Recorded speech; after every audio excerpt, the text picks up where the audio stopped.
Tiwari academy में आपका स्वागत है। आज के इस वीडियो में हम जान लेंगे क्लास 8 के विज्ञान का 11वां अध्याय विद्युत धारा के रासायनिक प्रभाव के बारे में। इस अध्याय में हम समझेंगे सुचालक क्या है, समपरिचित्र टेस्टर क्या है, क्या द्रव विद्युत का चालन करते हैं, दुर्बल विद्युत की जांच के लिए आप किस प्रकार का समपरिचित्र बनाएंगे, क्या आसुत जल में विद्युत धारा प्रवाहित होती है, विद्युत धारा के रासायनिक प्रभाव क्या हैं, विद्युत लेपन कहने का क्या अभिप्राय है। इसके अलावा कई सारे बिंदुओं को हम जानेंगे। तो चलिए आज का यह अध्याय हम शुरू करते हैं। आपके अभिभावकों ने संभवतः आपको यह चेतावनी दी होगी कि गीले हाथों से किसी भी वैद्युत साधित्र को न छुएं। परंतु क्या आप जानते हैं कि गीले हाथों से किसी वैद्युत साधित्र को छूना क्यों खतरनाक है? हम पहले ही सीख चुके हैं कि जो पदार्थ अपने से होकर विद्युत धारा को प्रवाहित होने देते हैं वे विद्युत सुचालक या अच्छे चालक होते हैं। इसके विपरीत जो पदार्थ अपने से होकर विद्युत धारा को आसानी से प्रवाहित नहीं होने देते वे विद्युत के हीन चालक होते हैं। कक्षा 6 में यह जांच करने के लिए कि कोई पदार्थ अपने से विद्युत धारा को प्रवाहित होने देता है या नहीं, हमने एक समपरिचित्र या टेस्टर बनाया था। क्या आपको याद है कि इसे सुनिश्चित करने में समपरिचित्र ने हमारी किस प्रकार सहायता की थी? हमने देखा था कि धातुएं जैसे तांबा, एल्यूमीनियम विद्युत का चालन करते हैं, जबकि कुछ पदार्थ जैसे रबड़, प्लास्टिक तथा लकड़ी विद्युत का चालन नहीं करते। तथापि अभी तक हमने समपरिचित्र या टेस्टर से केवल उन पदार्थों की जांच की थी जो ठोस अवस्था में थे। लेकिन द्रवों के प्रकरण में क्या होता है? क्या द्रव्य भी विद्युत चालन करते हैं? आइए ज्ञात करते हैं। पहेली के मन में कुछ बातें हैं, चलिए जानते हैं। पहेली तथा बूझो आपको स्मरण कराना चाहते हैं कि हमें प्रयोग करते समय कभी भी मुख्य तारों या मेंस तारों अथवा जनित्र या प्रतिपक या इन्वर्टर से विद्युत आपूर्ति नहीं करनी चाहिए। यहाँ सुझाए सभी क्रियाकलापों में केवल विद्युत सेल का ही उपयोग करना चाहिए। अब हम जान लेंगे क्या द्रव विद्युत चालन करते हैं। यह जांच करने के लिए कि द्रव अपने में से होकर विद्युत धारा को प्रवाहित होने देते हैं या नहीं, हम उसी समपरिचित्र या टेस्टर का प्रयोग कर सकते हैं। यहाँ पर आपको एक समपरिचित्र का चित्र भी बताया गया है, जहाँ इस पूरे चित्र के माध्यम से पहेली इसे सुचालक कहती है और यहाँ पर बूझो इसे हीन चालक कहता है। कारण आप देख पा रहे हैं। तथापि अब हम सेल के स्थान पर बैटरी का उपयोग करेंगे। समपरिचित्र का उपयोग करने से पहले हम यह भी परीक्षण करेंगे कि वह कार्य कर रहा है या नहीं कर रहा है। इसके लिए हम एक क्रियाकलाप करेंगे। समपरिचित्र के सिरों को क्षण भर के लिए एक दूसरे से स्पर्श कराइए। ऐसा करते ही समपरिचित्र का परिपथ पूरा हो जाता है और बल्ब दीप्त हो जाता है। तथापि यदि बल्ब दीप्त नहीं होता तो इसका अर्थ यह है कि समपरिचित्र कार्य नहीं कर रहा है। क्या आप इसके संभावित कारण बता सकते हैं? क्या यह संभव है कि तारों के संयोजन शिथिल हो या बल्ब फ्यूज हो गया हो अथवा आपके सेल बेकार हो गए हो। जांच कीजिए कि सभी संयोजन कसे हुए हैं या नहीं। यदि संयोजन पहले से ही कसे हुए हैं तो बल्ब को बदल दीजिए। अब फिर जांच कीजिए कि संपरिचित्र कार्य कर रहा है अथवा नहीं। यदि यह अब भी कार्य नहीं कर रहा है तो सेलों को बदल दीजिए। इस प्रकार जब संपरिचित्र भलीभांति कार्य करने लगे तो इसका उपयोग विभिन्न द्रवों का परीक्षण करने के लिए कर सकते हैं। चेतावनी, अपने संपरिचित्र की जांच करते समय इसके तारों के स्वतंत्र सिरों को केवल कुछ क्षणों से अधिक स्पर्श न कराएं, अन्यथा बैटरी के सेल अत्यंत शीघ्रता से समाप्त हो जाएंगे। इसके लिए हम एक क्रियाकलाप करेंगे। बेकार फेंकी हुई बोतलों के प्लास्टिक या रबड़ के कुछ ढक्कन एकत्र करके उन्हें साफ करिए। एक ढक्कन में एक चाय के चम्मच के बराबर नींबू का रस या सिरका उड़ेलिए। अपने संपरिचित्र को इस ढक्कन के समीप लाकर उसके सिरों को नींबू के रस या सिरके में डुबोइए। ध्यान दीजिए कि दोनों सिरे परस्पर 1 सेंटीमीटर से अधिक दूरी पर ना हो, लेकिन इसी के साथ साथ वे एक दूसरे को स्पर्श भी ना करें। क्या संपरिचित्र का बल्ब दीप्त होता है? क्या नींबू का रस या सिरका विद्युत का चालन करता है? नींबू के रस या सिरके को आप सुचालक या हीन चालक में से किस वर्ग में रखेंगे, जैसा आपको यहाँ इस चित्र में भी बताया गया है। बच्चों, अगर आप इसे ध्यान से देखें तो नींबू का रस अथवा सिरके में विद्युत चालन का परीक्षण करना, यहाँ एक टेस्टर है, आप देख पा रहे हैं, और इसमें से 2 स्वतंत्र सिरे हैं जिन्हें नींबू के रस में डुबोया गया है, और ऐसा करने से यह बल्ब दीप्तिमान हो जाएगा। याद रखिए, क्योंकि नींबू का रस विद्युत का चालन करती है, इसे आपको याद रखना है। आगे बढ़ेंगे। जब संपरिचित्र के दोनों सिरों के बीच का द्रव अपने से विद्युत धारा को प्रवाहित होने देता है तो संपरिचित्र का परिपथ पूरा हो जाता है। परिपथ में विद्युत धारा प्रवाहित होती है तथा बल्ब दीप्त हो जाता है। जब कोई द्रव विद्युत धारा को अपने से प्रवाहित होने नहीं देता है तो संपरिचित्र का परिपथ पूरा नहीं होता और बल्ब भी दीप्त नहीं होता। कुछ स्थितियों में द्रव के चालक होने पर भी संभव हो सकता है कि बल्ब दीप्त न हो। ऐसे क्रियाकलाप 11.2 में भी हो सकता है। इसका कारण क्या हो सकता है? क्या आपको याद है कि बल्ब से विद्युत धारा प्रवाहित होने पर वह दीप्त क्यों होता है? विद्युत धारा के ऊष्मीय प्रभाव के कारण बल्ब का तंतु उच्च ताप तक गर्म होकर दीप्त हो जाता है। तथापि यदि परिपथ में विद्युत धारा दुर्बल है तो तंतु पर्याप्त गर्म न होने के कारण दीप्त नहीं हो पाता। अब आप यह जानना चाहेंगे कि किसी परिपथ में विद्युत धारा दुर्बल कब होती है।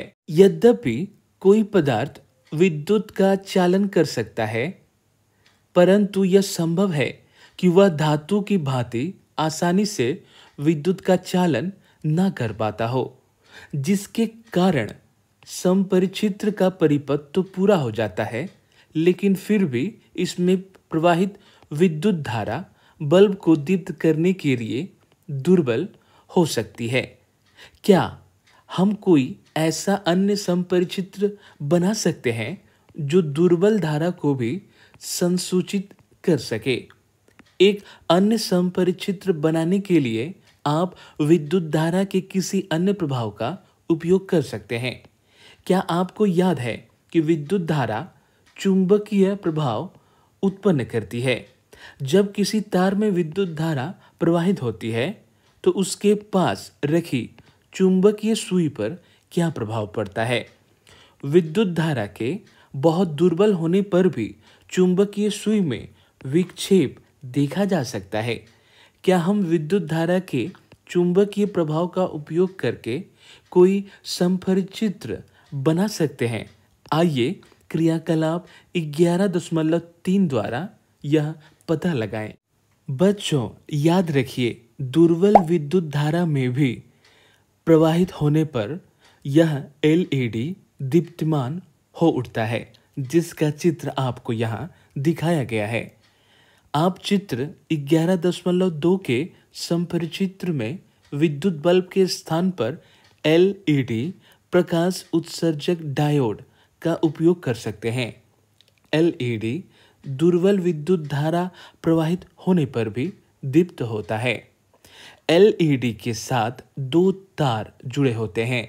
इन तारों को लीड्स कहते हैं। एक तार दूसरे की अपेक्षा थोड़ा लंबा होता है। याद रखिए, एलईडी को किसी परिपथ में जोड़ते समय इसके लंबे तार को सदैव बैटरी के धन टर्मिनल से तथा छोटे तार को बैटरी के ऋण टर्मिनल से जोड़ते हैं। अब हम विद्युत के चुंबकीय प्रभाव से एक संपरिचित्र को तैयार करेंगे। इसके लिए हम एक क्रियाकलाप करेंगे। माचिस की खाली डिबिया से ट्रे निकालिए। ट्रे पर चित्र में दर्शाए अनुसार एक विद्युत तार के कुछ फेरे लपेटिए। ट्रे के भीतर एक छोटी चुंबकीय सुई रखिए। अब तार के एक स्वतंत्र सिरे को बैटरी के एक टर्मिनल से जोड़िए। तार के दूसरे सिरे को स्वतंत्र छोड़ दीजिए। तार का एक दूसरा टुकड़ा लेकर बैटरी के दूसरे टर्मिनल से जोड़िए, जैसा आपको यहाँ इस चित्र में भी दिखाया गया है। दोनों तारों के स्वतंत्र सिरों को क्षण मात्र के लिए एक दूसरे से स्पर्श कराइए। चुंबकीय सुई को तुरंत विक्षेप दिखाना चाहिए। आपका तार के दो स्वतंत्र सिरों वाला संपरिचित्र तैयार है। अब इस संपरिचित्र का उपयोग करके क्रियाकलाप 11.2 को दोहराइए। क्या संपरिचित्र के स्वतंत्र सिरों को नींबू के रस में डुबोते ही आपका चुंबकीय सुई में विक्षेप दिखाई देता है? संपरिचित्र के सिरों को नींबू के रस से बाहर निकालिए, उन्हें पानी में डुबोइए और पोंछकर सुखाइए। इस क्रियाकलाप को अन्य द्रवों जैसे टोटी का पानी, वनस्पति तेल, दूध, शहद आदि के साथ दोहराइए। प्रत्येक द्रव का परीक्षण करने के पश्चात संपरिचित्र के सिरों को जल में धोकर तथा पोंछकर सुखाना अवश्य याद रखिए। प्रत्येक स्थिति में देखिए कि चुंबकीय सुई विक्षेप दर्शाती है या नहीं। अपने प्रेक्षणों को सारणी 11.1 में अंकित कीजिए। जैसा कि बच्चों आप यहाँ सारणी 11.1 को देख पा रहे हैं। सुचालक या हीन चालक द्रव्य का पदार्थ दिए गए हैं। चुंबकीय सुई विक्षेप दर्शाती है, हाँ या नहीं, इसका आपको जवाब देना है। और यह सुचालक है या हीन चालक है, आपको बताना है। तो नींबू का रस से यह चुंबकीय सुई विक्षेप होती है। ठीक उसी प्रकार सिरिका में भी यानी विनीगर में भी होती है, टोटे का पानी में भी होती है, और वनस्पति तेल और दूध और शहद में ये कम होती है या ना के बराबर होती है, जिसे हम हीन चालक भी कह सकते हैं। तो यह आपको याद रखना है। सारणी 11.1 से हम देखते हैं कि कुछ द्रव विद्युत के सुचालक हैं तथा कुछ हीन चालक हैं। यहाँ पहली कुछ बात कहना चाहती है, तो चलिए जानते हैं। जब संपरिचित्र के स्वतंत्र सिरे एक दूसरे को नहीं छूते हैं, संभव है कि उनके बीच में वायु हो। पहली को ज्ञात है कि वायु विद्युत की हीन चालक है, परंतु उसने यह भी पढ़ा है कि तड़ित के समय वायु से विद्युत धारा प्रवाहित हो जाती है। वह यह जानना चाहती है कि क्या हर अवस्था में वायु विद्युत की हीन चालक होती है। इसी से प्रेरित होकर बूझो भी यह जानना चाहता है कि क्या हीन चालकों की श्रेणी में रखे अन्य पदार्थ भी विशेष परिस्थितियों में अपने में से विद्युत को प्रवाहित होने देते हैं। वास्तव में विशेष परिस्थितियों में अधिकांश पदार्थ विद्युत धारा का चालन कर सकते हैं। यही कारण है कि पदार्थों को चालकों तथा विद्युत रोधियों के रूप में वर्गीकृत करने की अपेक्षा चालक या सुचालक तथा हीन चालकों के रूप में वर्गीकृत करने को अधिक मान्यता दी जाती है। हमने टोंटी के पानी द्वारा विद्युत चालन का परीक्षण किया है। आइए अब आसुत जल द्वारा विद्युत चालन का परीक्षण करते हैं। एक स्वच्छ तथा सूखे प्लास्टिक या रबड़ के ढक्कन में लगभग 2 चाय के चम्मच के बराबर आसुत जल भरिए। आप आसुत जल को अपने विद्यालय की प्रयोगशाला से प्राप्त कर सकते हैं। आप किसी दवाई की दुकान या डॉक्टर या नर्स से भी आसुत जल ले सकते हैं। संपरिचित्र का उपयोग करके परीक्षण कीजिए कि आसुत जल विद्युत चालन करता है या नहीं। आप क्या पाते हैं? क्या आसुत जल विद्युत चालन करता है? अब एक चुटकी साधारण नमक लेकर इसे आसुत जल में घोलिए, फिर परीक्षण कीजिए। इस बार आप क्या निष्कर्ष निकालते हैं? आप देखेंगे कि आसुत जल से विद्युत धारा का प्रवाह होने लगता है। बच्चों ध्यान दीजिए, जब हम आसुत जल में नमक घोलते हैं तो हमें नमक का घोल प्राप्त होता है। यह विद्युत का अच्छा चालक है। जो जल हमें नलों, हैंडपंपों, कुओं, तालाबों इत्यादि से प्राप्त होता है वह शुद्ध नहीं होता। इनमें अनेक लवण घुले हो सकते हैं। खनिज लवण की थोड़ी मात्रा इसमें प्राकृतिक रूप से विद्यमान होती है, इसीलिए यह जल विद्युत का सुचालक होता है। और इसके विपरीत आसुत जल लवणों से मुक्त होने के कारण एक हीन चालक होता है। चलिए जानते हैं पहेली यहाँ कुछ कहना चाहती है। जल में थोड़ी मात्रा में प्राकृतिक रूप से विद्यमान खनिज लवण मानव स्वास्थ्य के लिए भी लाभदायक होते हैं, परंतु ये लवण जल को चालक बना देते हैं। इसीलिए हमें वैद्युत साधित्रों का उपयोग कभी भी गीले हाथों से अथवा गीले फर्श पर खड़े होकर नहीं करना चाहिए। तो हमने देखा कि जब साधारण लवण को आसुत जल में घोला जाता है तो यह उसे अच्छा चालक बना देता है।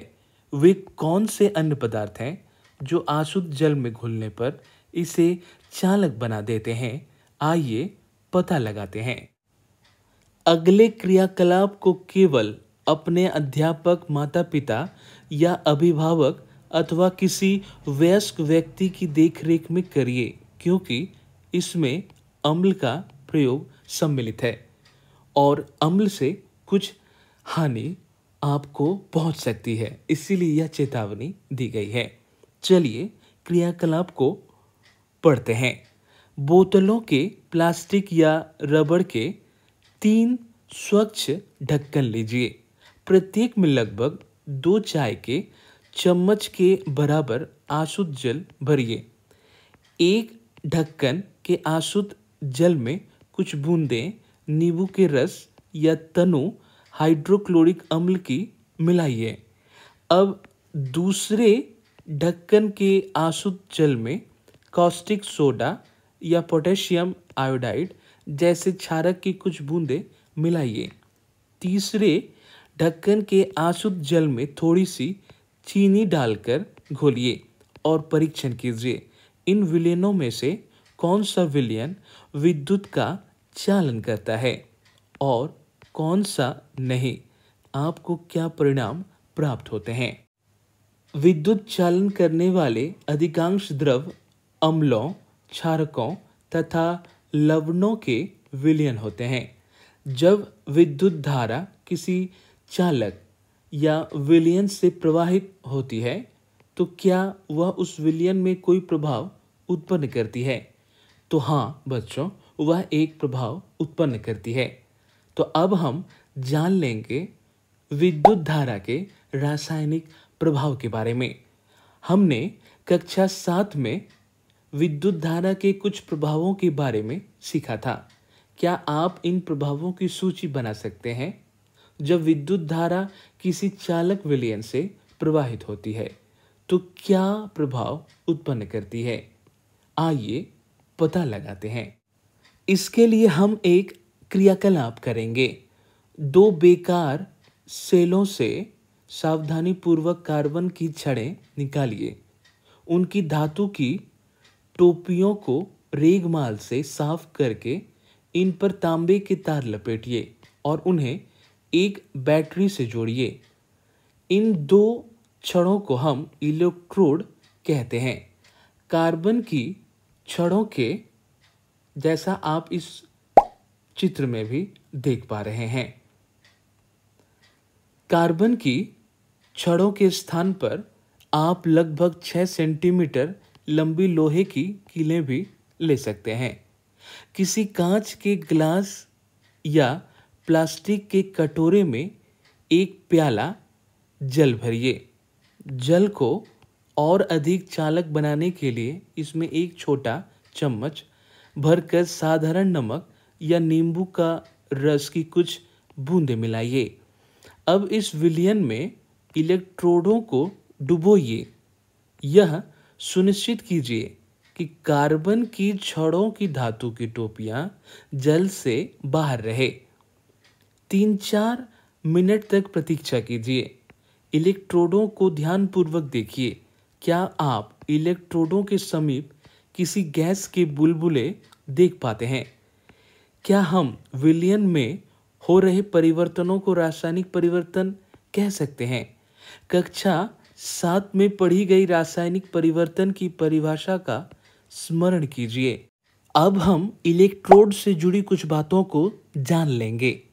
सन 1800 में एक ब्रिटिश रासायनिज्ञ विलियम निकलसन 1753 से 1815 ने यह दिखाया कि यदि इलेक्ट्रोड जल में डूबे हों तथा उनके द्वारा विलयन से विद्युत धारा प्रवाहित की जाए तो ऑक्सीजन तथा हाइड्रोजन के बुलबुले उत्पन्न होते हैं।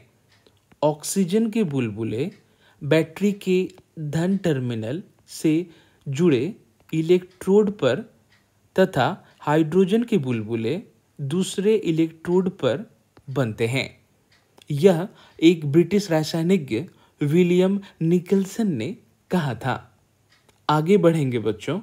किसी चालक विलयन से विद्युत धारा प्रवाहित होने पर रासायनिक अभिक्रियाएं होती हैं।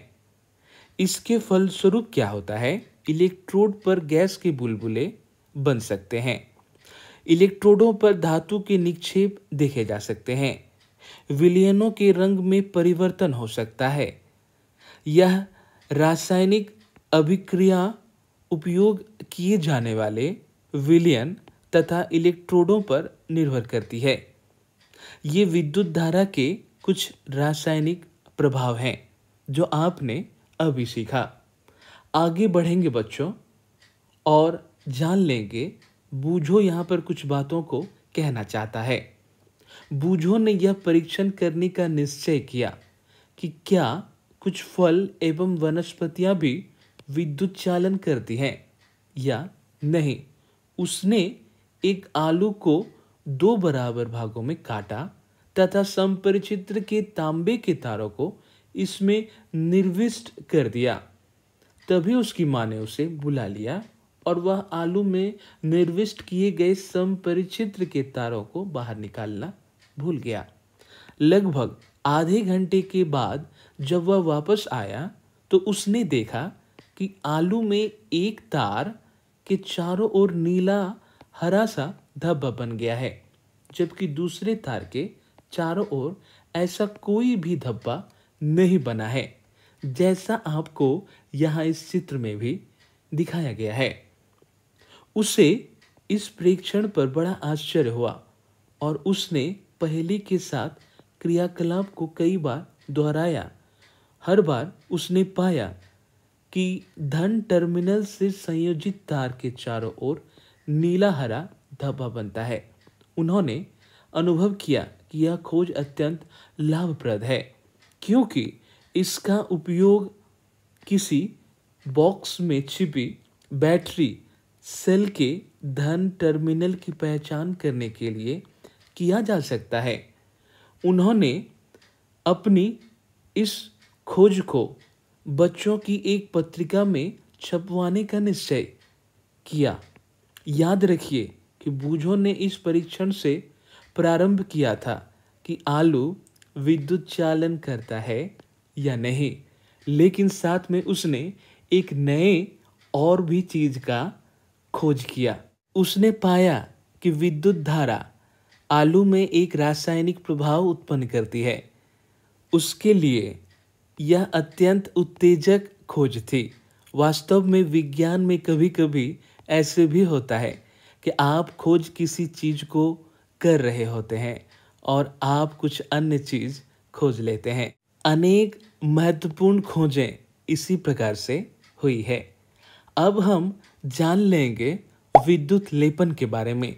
स्मरण कीजिए, बिल्कुल नई साइकिल का हैंडल तथा पट्टियों के रिम कितने चमकदार होते हैं, तथापि यदि दुर्घटनावश इनमें खरोंच पड़ जाए तो चमकदार परत उतर जाती है और नीचे की सतह इतनी चमकदार नहीं होती।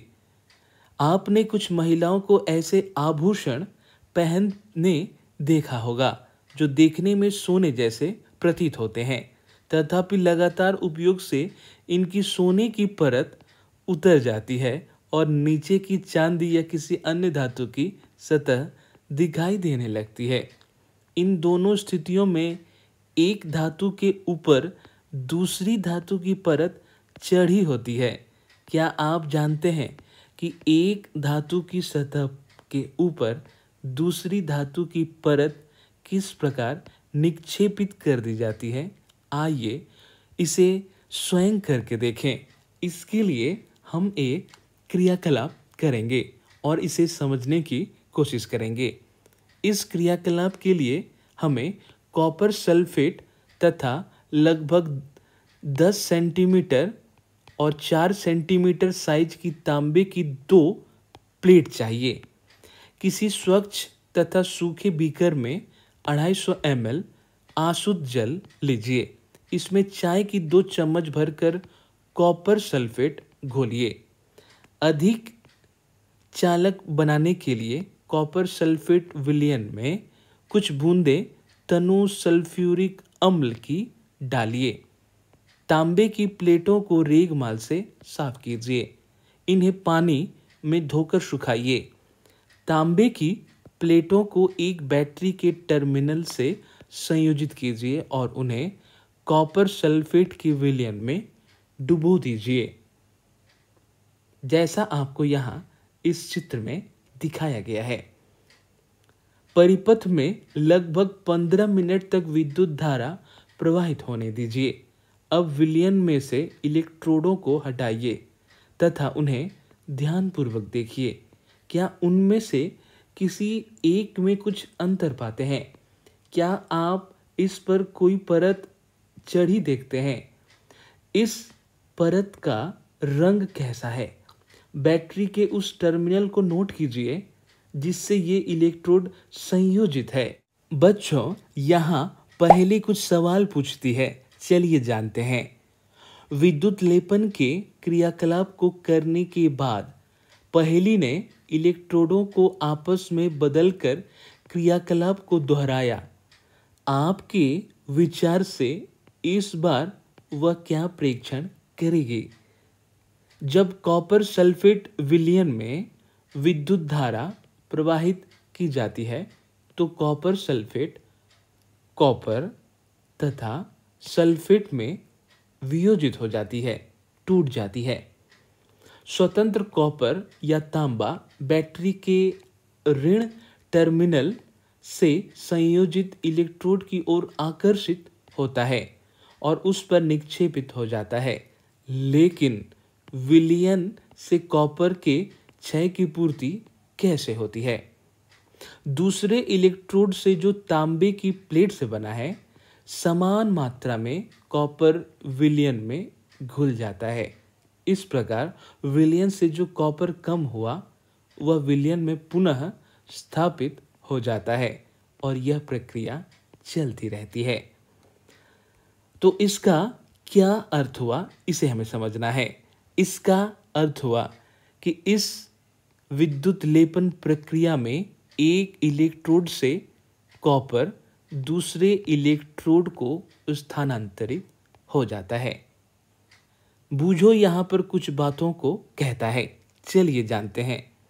बूझो को तांबे की केवल एक प्लेट ही मिल गई, इसीलिए उसने क्रियाकलाप 11.7 को तांबे की प्लेट के स्थान पर कार्बन की छड़ को बैटरी के ऋण टर्मिनल से संयोजित करके किया।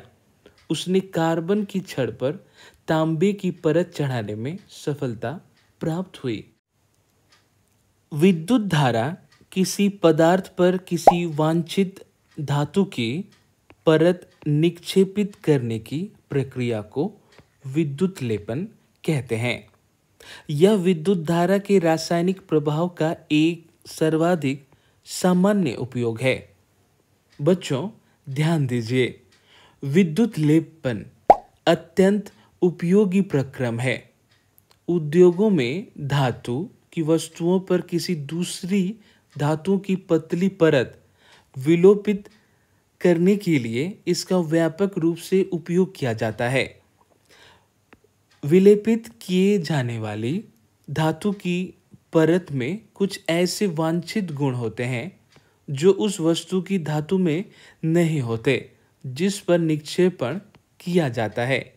उदाहरण के लिए कहा जाए, अनेक वस्तुओं जैसे कार के कुछ भागों, स्नान गृह की टोंटी, गैस बर्नर, साइकिल का हैंडल, पहियों के रिम इत्यादि पर क्रोमियम का लेपन किया जाता है। क्रोमियम चमकदार दिखाई देता है, यह संक्षारित नहीं होता, यानी इसमें जंग नहीं लगता, कोरोशन नहीं होता। यह खर्चों का प्रतिरोध करता है, तथापि क्रोमियम महंगा है तथा किसी पूरी वस्तु को क्रोमियम से बनाना आर्थिक दृष्टि से व्यवहारिक नहीं होता। इसीलिए वस्तु को किसी सस्ती धातु से बनाया जाता है और इस पर केवल क्रोमियम की परत ही निक्षेपित कर जाती है। आभूषण बनाने वाले सस्ती धातुओं पर चांदी का तथा सोने का विद्युत लेपन करते हैं। ये आभूषण देखने में चांदी या सोने के प्रतीत होते हैं, लेकिन वास्तव में अपेक्षाकृत बहुत सस्ते होते हैं क्योंकि ये अन्य धातुओं के बने होते हैं। यहाँ पर आपको कुछ ऐसे ही विद्युत लेपित वस्तुओं के उदाहरण को दिखाया गया है। यहाँ पर मोटरसाइकिल के रिम, यहाँ पर आप देख पा रहे हैं कार के सामने के भाग, है ना। साथ में यहाँ पर कुछ अच्छे गिलास दिखाए गए हैं और यहाँ साइकिल के सामने के हैंडल दिखाए गए हैं जो क्रोमियम जैसा चमकदार प्रतीत हो रहा है। तो इस विद्युत लेपन का और किस प्रकार से प्रयोग हो सकता है, चलिए जानते हैं। खाद्य पदार्थों के भंडारण के लिए उपयोग किए जाने वाले टिन के डब्बों में लोहे के ऊपर टिन का विद्युत लेपन किया जाता है। टिन लोहे से कम क्रियाशील होता है। इस प्रकार खाद्य पदार्थ लोहे के संपर्क में नहीं आते और खराब होने से बच जाते हैं। पुलों तथा स्वचालित वाहनों को प्रबल बनाने के लिए लोहे का उपयोग किया जाता है, तथापि लोहे में संक्षारित होने तथा जंग लगने की प्रवृत्ति होती है।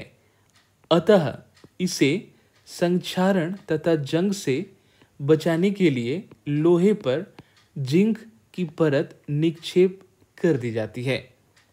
याद रखिए, विद्युत लेपन कारखानों में उपयोग किए जा चुके विलयनों का निपटारा किया जाना भी एक मुख्य समस्या है। यह एक प्रदूषणकारी अपशिष्ट है तथा पर्यावरण संरक्षण के लिए इस प्रकार के प्रदूषकों के निपटारे के लिए विशिष्ट दिशा निर्देश दिए गए हैं। यानी इस प्रकार के विलयनों का निपटारा किया जाना भी एक मुख्य समस्या है। अब हम आगे बढ़ेंगे और जान लेंगे कि आखिर इस अध्याय में आपने क्या सीखा। इस अध्याय में आपने सीखा कि कुछ द्रव विद्युत के सुचालक हैं तथा कुछ हीन चालक हैं। आपने जाना विद्युत चालन करने वाले अधिकांश द्रव अम्ल, क्षारक तथा लवण के विलयन होते हैं। किसी चालक द्रव में विद्युत धारा प्रवाहित होने पर रासायनिक अभिक्रियाएं होती हैं। इसे ही विद्युत धारा का रासायनिक प्रभाव कहते हैं। विद्युत धारा द्वारा किसी पदार्थ पर वांछित धातु, मनचाहे धातु या वांछित धातु की परत निक्षेपित करने की प्रक्रिया को विद्युत लेपन कहते हैं। तो बच्चों, यह था आज का वीडियो। मिलते हैं अगले वीडियो में। तिवारी एकेडमी ऐप के द्वारा आप फ्री में अपनी पढ़ाई पूरी कर सकते हैं।